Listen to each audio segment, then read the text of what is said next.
right, Ron Goodall, FightHype.com. I'm here with lightweight phenom Scooter Davis. What's going on, man? What it do, man? How you doing? I'm glad for you to be here. Awesome. We're at the Headbangerz gym, and you got this huge poster, man, in the back that says Shark. Real quick, I just wanted to understand, like, why Shark? Like, what was the whole... One, that's just my favorite animal, period. You know what I'm saying? I always took a liking to sharks early. Of course, I always talk about the infamous story about me loving Finding Nemo and the shark Bruce. That's what made me, you know, fall in love with the shark animal. And I just feel like now, I look at my fight style now, and it's kind of like a shark. Like, I'm real cool, calm, and then as soon as I get that first, you know what I'm saying, that first clean punch is like, oh yeah, I smell some blood now. I'm about to go ahead and do your thing. And it's vicious, but it's in control. Like, you don't ever see a shark out of control. Everything they do is precise. It's calculated, and when they get to it, they're gonna be vicious and you know, relentless. So, and I feel like that's me. You know, with that last performance that you had out in Norfolk, I mean, it was brutal. I mean, I think you gained a lot of fans from the fight you had from the Tank Roach undercard, but I think a lot of attention started pouring in a little bit more after that. So, did you feel the attention coming in after you got that? Finally, I feel like now I'm being, you know, mentioned amongst, you know, the other hot prospects out in the world.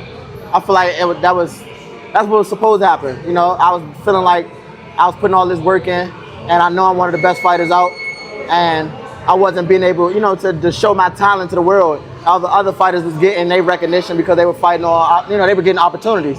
I'm not envious of nobody getting no opportunity. I just knew that once I got mine, I was gonna do my thing. And now, you know, I'm being mentioned with, you know, the future of boxing, and, you know what I'm saying, who could possibly, you know what I'm saying, take over the sport and things like that. And I just want my name in the hat. Because once I put my name in the hat, then I'm gonna show that I'm different from all the guys that's, you know what I'm saying, that's in the hat by one. So, you know, walk me through that knockout, because, you know, obviously you like to set up a lot of shots and mix it up, but what was essentially the sequence that was going through your mind to make sure that it was a good shot? I had a guy at the beginning, you know, I caught him early with a counter right hand over the top, and it kind of changed his perspective on the fight, and he felt my power. And I know that anybody that, if I hit you clean, it's either you're gonna be hurt real bad, it's gonna make you say, oh, I don't wanna go in there, or you're gonna try to stay away, or you're just gonna go.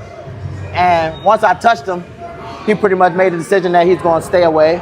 So I had to cut the ring off, you know what I'm saying, and you know what I'm saying, deceive him, make him think I was throwing soft, change my power up. And then I seen that he was taking gambles. You know, once we got out the clinch, he would always take a gamble, he'd jump. And I just started counting. I knew him when he was gonna jump. And at that point, I just timed him.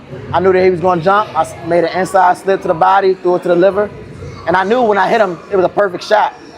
I just didn't know how he was gonna take it. And then once I seen him go down, I'm like, oh, it's over. I'm like, everybody can see my face. I was like, ooh. Yeah, I knew I hit him too clean.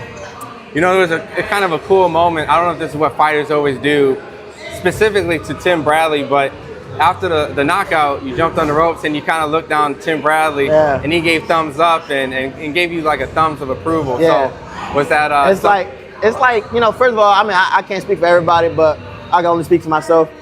But Tim Bradley is, of course, a Hall of Famer. You know what I'm saying? Somebody that's respected in the game, that, you know, knows the sport of boxing. And, you know, when you hear him give that double stamp prospect and, you know, talk about all these fighters, these young fighters, it makes you, and you're a young fighter coming up, it makes you be like, hey, me. But I don't want to be the person to say, hey, look at me, and then I don't perform exactly the same way. So no, I want you to see me perform, and I'm gonna make my performance make you look at me, you know what I mean? And that's what I did. Pretty much, after I got the knockout, I looked at him like, ain't this what you want? You know what I mean? This is the type of stuff that you like? And he gave me that, like, keep going, keep doing your thing. Then he gave me high praise before we even fought anyway, at the weigh-in. I talked to him at the weigh-in, and he was like, he been watching, you know, he seen my fights, and, you know what I'm saying, I got a lot of promise, just keep on going, he ready to see some more. So I feel like I kept my promise, and I delivered. So, you know, the lightweight division's, you know, eventually going to change at some point, and there's going to be a lot of new faces entering in. You know, I know Keyshawn, you know, is going to probably move to 140. You know, I don't know how much longer, you know, Shakur and Tank, you know, those guys are, you know, kind of at that point where they're going to make a couple, you know, super fights and then kind of end it from there. So it's going to be pretty wide open. So at that point, do you see yourself potentially being you know, the next face of the lightweight division after those guys? Of course, absolutely. I feel like I make the weight easy. I'm very disciplined in what I do, how I train, and I feel like I'm one of the hottest prospects out. It's just, you know what I'm saying, I'm letting the ones before me, you know what I'm saying, finish out their ride. Again, take my time, I'm developing. So there's no point of rushing out to go make them super fights when they already established, they on their way out. And I'll be able to go in with my era and conquer my era. You know what I'm saying, fight it one by one. So, I mean, I'm just excited, man. Just excited for everybody to start to, you know what I'm saying, be on the lookout for Mr. Shark, you know what I mean? Because it's coming. Is it safe to assume that your era, not saying that these are the guys that will, you know, because some people make it, some people might not, some might move up, some might move down, or whatever the case, but there's certain fighters around your weight, like a Curmel, Moton, or a Zaquin Moses, or depending if Abdullah moves up, but he's kind of at the cusp of 135 for a world title shot. But do you see yourself potentially maybe like an Emiliano Vargas, or like, do you see those kind of guys and see those guys might be what later on be the fights? Yeah, all of them, all of those guys, every single one you name. I look at them like that's potential smoke. You know what I'm saying? I'm not one of them guys. Like I don't got boxing friends. You know what I'm saying? Only person I really say that's like a friend, or you know, is people from around here. So the Tanks of the world, the Lamont Roaches. These are people that grew up with me, or you know what I'm saying, helped me in my progression of being a pro, fighter. But other than that, like, I don't have no friends, so all them guys are potential smoke. I don't look at them as, oh, that's my brother, I might not, or because, like, nah. If he there, it makes sense, it's a super fight, we're gonna both make money from it, yeah, let's get it on. Because that's what this sport of boxing is about, and I feel like I'm better than you. Simple as that, and I feel like I'm gonna prove it time and time again as I continue to just go out there, keep working hard, keep showing my God-given ability, the world will start to see. You know, mention of Tank Roach rematch, and I know you already spoke about, you know, you sparred both, it's going to be a good rematch, and not focusing on that, but that's an undercard that you were on the first one. Yes. So could we maybe potentially see on the second one? Hey, man, PBC, send that contract, man, for sure. I would love it. That'd be great, man. I know that I put on a performance in the first fight, and I feel like that they should definitely want me back, you know what I'm saying, to open up the fight again, or, you know, be featured on the card. So I would love to definitely, you know what I'm saying, open up for them guys, put me on another big stage, another time to show my skills in front of the world. That's all I want, man. Opportunities to keep showing my, you know what I'm saying, my skills, my God-given ability, and everything that I work with. So. I mean, it's in Vegas, you know, yeah, so man, I mean, it's crazy. Yeah, for me, that's a dream, you know, fighting in Vegas and fighting at all these arenas. Like, for me, I'm only 7 fights in, but I done fought on 3 world title fights already. And only my 7 fights, you know what I'm saying? So that's amazing. I feel like God blessed me and put me on, you know what I'm saying, opportunities to be able to actually, like, you know what I'm saying, prosper and get recognition that, you know what I'm saying, the usual fighter, my, you know what I'm saying, number of fights, my experience wouldn't be fighting on. You know, they wouldn't be fighting on these fights unless they signed or they have a promoter, or I have none of that. I'm unsigned, I'm controlling my career. I'm not signed to PBC or Top Rank. And I'm able to get these opportunities, and these guys are doing great business with me, and I appreciate them, you know what I mean? Because they don't have to do that. There's so many fighters that have contracts or certain things with these companies, so I appreciate them for sure. Yeah, how many fighters get to say, yeah, I just fought on this pay-per-view on Top Rank, and then I fought on this really big top, I mean PBC, and then I fought on this huge Top Rank card after. Like, these are title fights, you know what I mean? Like, these are fights that are high profile, the who's who's are watching, you know what I'm saying, publicity, exposure. Who can really say that? And so I'm just grateful, and I'm not gonna, you know, just saying let my opportunity pass by. Like, I'm here, I'm ready to go. It's, you know what I'm saying, Mr. Shark in full effect. It's my time. It's my time to let everybody know that I'm here. I'm one of the prospects. I'm one of the best prospects out. I am the best prospect out, honestly. But it's gonna take time for me to keep proving that, and I'm willing to go through that. It's gonna come. All right, buddy.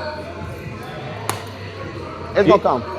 You know, I made this video on FightHype where, you know, Turkey's looking for people to put on the undercard, and I thought you would be a great name for Canelo and Terrence Crawford. That'll be amazing too.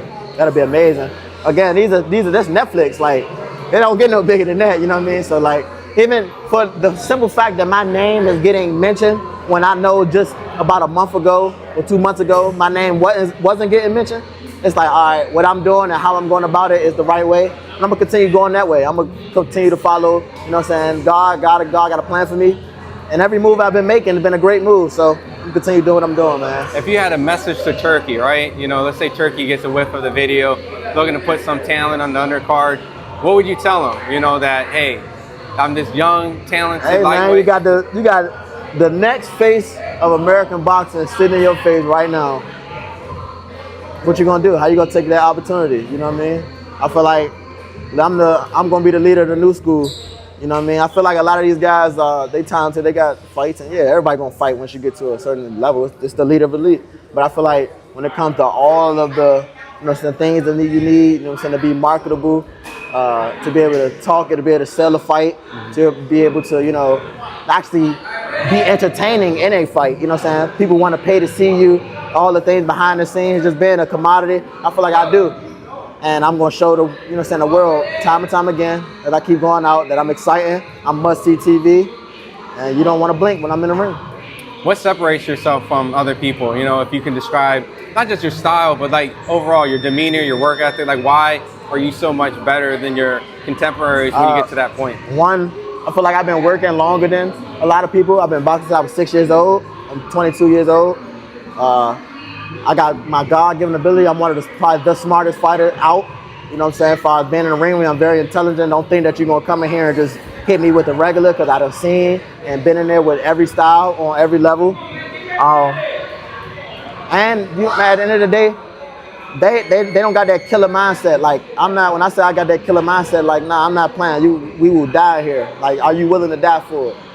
For this championship, for this money, for this legacy, you willing to die for it? Because I'm willing to die about mine. And if you ain't willing to die, I'm gonna run you over. And if you is willing to die, then we gonna rumble like a motherfucker in 2 hours. You know what I'm saying? Do what I do. And that's how I feel. Like, and I feel like these guys fight because they're good. They fight because, you know, they just been doing it all their life. But I feel like the mentality, the demeanor behind it, like, it's kill or be killed. And I'm a real killer. And you're not gonna really see it until we get in the ring and feel like it ain't no friends in this.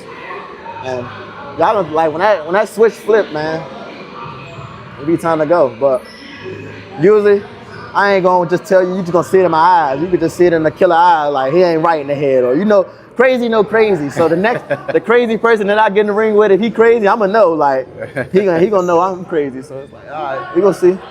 You know, when it comes to fighters, they've always talked about this switch, right? And do you feel like you come from that same cloth, like a Terrence Crawford, Gervonta Tank Davis, where, like, essentially when it it's time to fight, they always talk about this mean streak, something mean about them. Yeah, I definitely got that switch. Everybody know, like, even if they don't know, the people gonna hit a video in the back, man. Y'all, they know if I play that young boy, and I got everybody in the gym playing that young boy, now they hit that young boy, it's like, oh, nah, that young nigga on, leave him alone. I don't wanna be friends with you, what they say on ATL, I don't wanna kick it with you, skate with you, nothing.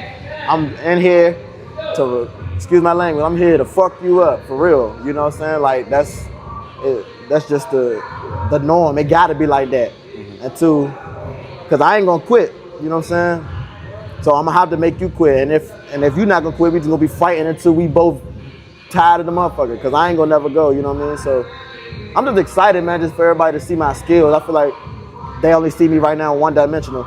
They see the knockout power and things like that. That's like, oh yeah, he's a power puncher and things like that. But the world don't really know everything I got to offer. So I'm excited for all these next fights to be able to keep showing all the different aspects of my game. You know, mentioning the mean streak, people have been kind of going back and forth on Terrence, you know, on does he beat Canelo, does he lose to Canelo? How do you see that fight, seeing the fact that... That's a hell of a fight. That's probably one of my two favorite fighters right now. So, like, you know, seeing that fight at 168, that's the only thing. It's very hard to go against Crawford and say, yeah, anybody gonna beat Crawford. But it's very hard to go against Canelo as well.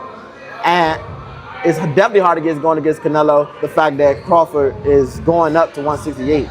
It's like, this is what Canelo's comfortable at. He's strong at. So I kind of I feel like, you going? All right, coach. Show the infamous, the legend, Hall of Famer. You know.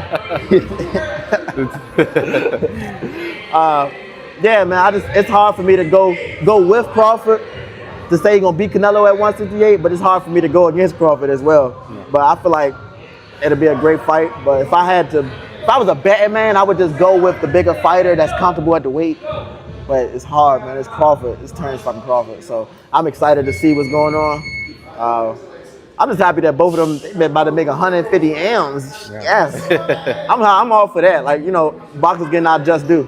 You know what I'm saying? Even though we fighting and we mean and we might not like each other at that moment, at the end of the day, I'm happy that my opponent, you know what I'm saying, getting his judgment. He get 4 million or 5 million and I get 5 million. I'm good. We both made some money, you know, take care of our family, and we both made it out safe. I'm all for it. I'm all for fighters making their money, 100%. Perfect. Well, you know, before I let you go, for the fight fans that's watching, for social media, where can they follow you at? I am Scooter Davis on all platforms. IAM SCOOTERDAVIS. I am Scooter Davis. It's your boy, the only, the Mr. the real Mr. Shop. Appreciate it.